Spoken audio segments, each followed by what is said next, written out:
বলি এবার ভারতেও মুখ ফিরিয়ে নিয়েছে প্রধানমন্ত্রী শেখ হাসিনা থেকে। সাহায্য করেনি প্রধানমন্ত্রী শেখ হাসিনাকে ভারতে কোনো সাহায্য না করায় এবার তার হেলিকপ্টার ভারতের থেকে আবার বাংলাদেশে ফেরত আসতেছে। কেননা ইতিমধ্যে সে লন্ডনে যেতে আবেদন করেছিল, লন্ডনে তাকে গ্রহণ করেনি। স্বৈরাচার সরকার হিসাবে কেউ কোনো রাষ্ট্র তাকে নেবে না, সেজন্য আবার সেনা নিয়োগ। ইতিমধ্যে অবগত আছেন প্রধানমন্ত্রী দেশ ছেড়েছেন, আর দেশ ছেড়ে পদত্যাগ করে দেশ ছাড়ার পর আমরা দেখেছি তিনি বর্তমানে ভারতে রয়েছেন। ভারত থেকে তিনি লন্ডনে যাওয়ার জন্য আবেদন করেছেন, কিন্তু লন্ডনে তিনি যাবেন না বলে সেখানে উপস্থিত জনতা তাকে গ্রহণ করছে না। কিন্তু বর্তমানে তিনি ভারতেও থাকতে পারছেন না, কেননা ভারতেও তাকে থাকতে দেওয়া হবে না।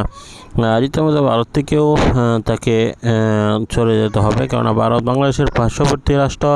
ইতিমধ্যে জানিয়ে দিয়েছে ভারতে মিটিং বসেছে, যদি তারা তাদেরকে আশ্রয় দেয় তাহলে বাংলাদেশ থেকে তাদেরকে একটি হিংসাত্মক অবস্থা দেখবে এবং তাদের উপর আক্রমণ করতে চাইবে এবং সীমান্তে একটি সমস্যা দেখা দিবে।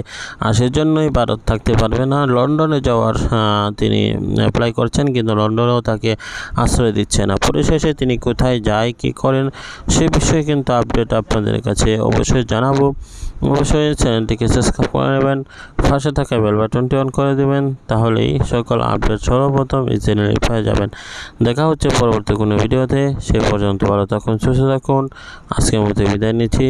আসসালামু আলাইকুম ওয়া রাহমাতুল্লাহি ওয়া বারাকাতুহু।